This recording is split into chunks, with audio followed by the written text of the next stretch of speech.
a subject that has made you cringe for years about explosiveness and taking advantage of the talent on the roster in special teams. Terrence says we have such an excellent special teams, not just with the returners, but with blocking punts and kicks. Do you expect more starters and speed being on the return units this year? That stuff comes from who's coaching you. Okay, we had Don Solinger, one of the best running back coaches at that time. University of Miami. He also was our special teams coordinator for a while here at Miami. And ever since he departed, there's been a drop-off in special teams. Okay, y'all know I'm not an old view, kind of old school traditionalist kind of person, but at the end of the day, I think we need a true special teams coordinator. I think splitting time amongst, even though he did it, he showed and eventually it manifested. Now, we do have Coach Packey. He did have a kicker and a punter that did very, very well, but our return game, punt return and kick return have been pretty bad. I also know the NCAA moved the ball up on kickoff. So that was a good point for a lot of freshmen who were returners, not only from Miami, but just in the history of college football, period. The kick return was a great play. Now, I understand safety-wise, people are running down the field at almost 100 miles an hour and crashing into each other.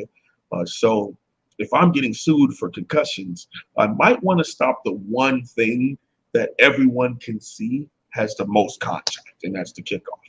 And it was a big issue. It hurt Devin Hester in his history in the NFL his last 5 years because that was his thing, was the kick return. And it's a great, explosive, big, dynamic play that happens. And at Miami, we just can't get the punt return game right. We've had 4 punt return touchdowns in 5 years.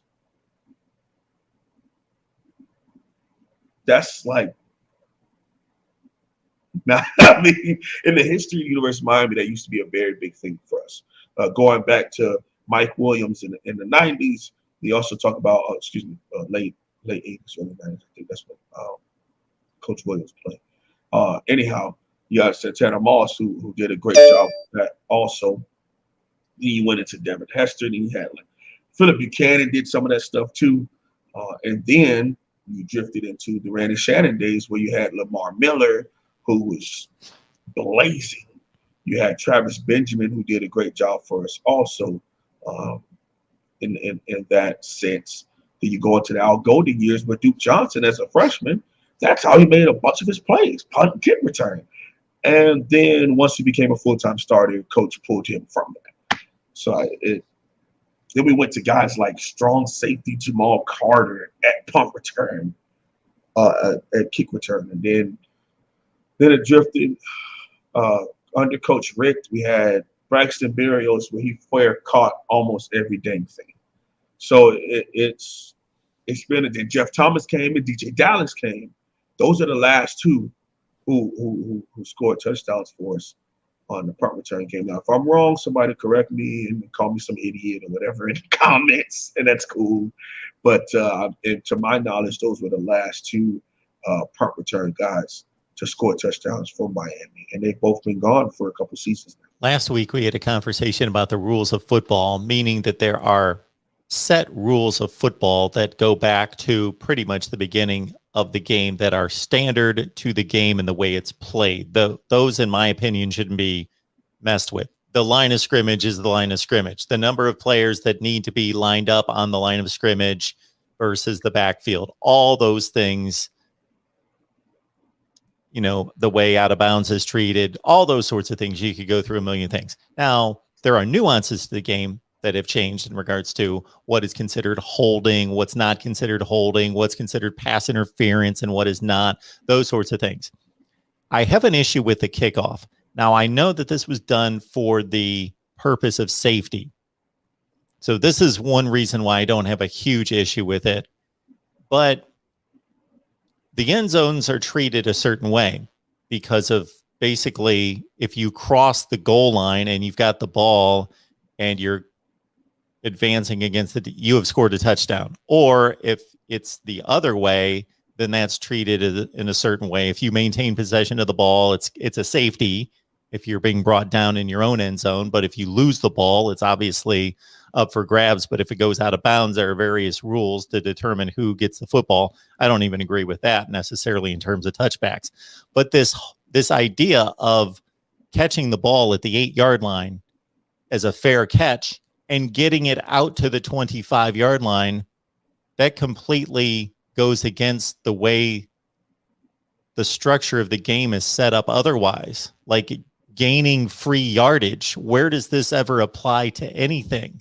Now, catching the ball in the end zone, that's been long established that you're basically determining I'm out of play to a certain extent, and I've chosen to remain out of play. Therefore, we get the ball, what used to be at the 20, now the 25-yard line to help the offense. I don't know why that had to be changed.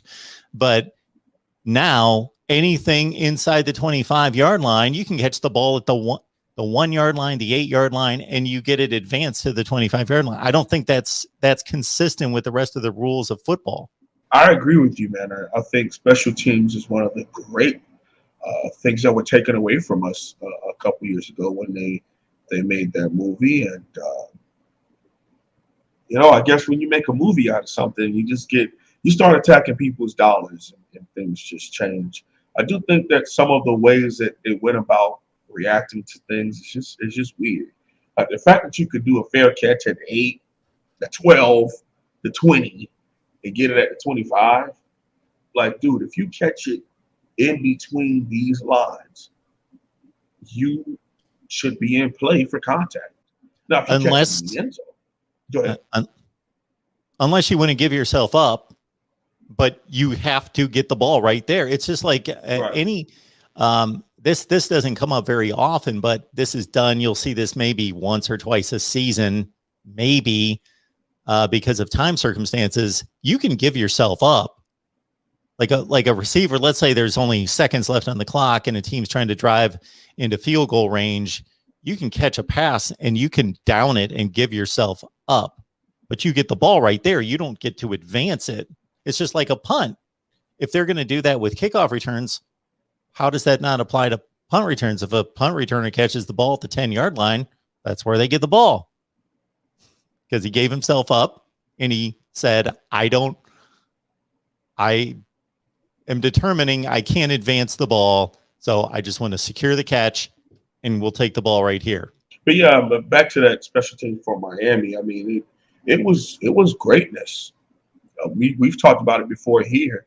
One of the things that made the Miami and Tech game so must-see TV is that all three phases of the game were going to be used. Okay, Miami special teams and Beamer ball, Tech special teams, because we were some of the ones to have our starters on specials.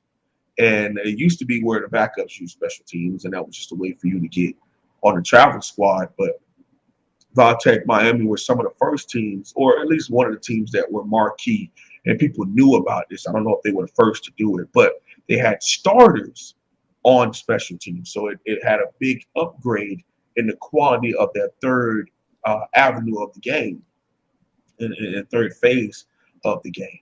It would be a block field goal, block punt, then turn around and have a punt return, then turn around and have a fake field goal, and things of that nature, fake punt. It was just really good back and forth to where it was all 4 downs of football were borderline must see because of the quality of play you were going to get out of both teams. But both teams have kind of dropped off from that great. Beamer ball is still kind of in that program, and at Miami, our special teams hasn't been great in years.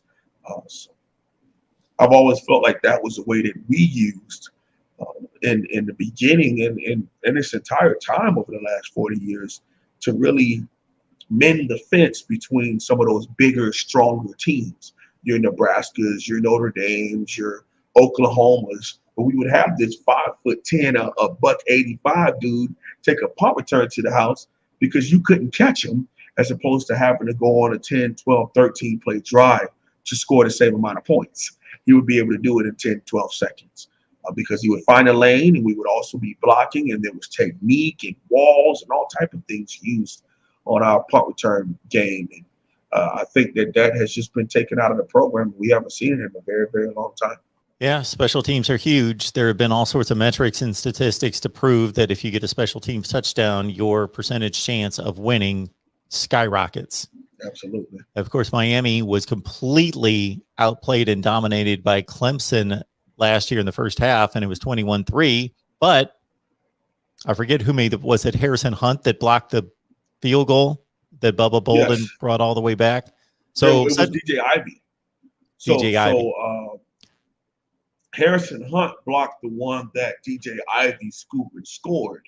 Bubba Bolden blocked one that Corey Flagg fell on. Okay.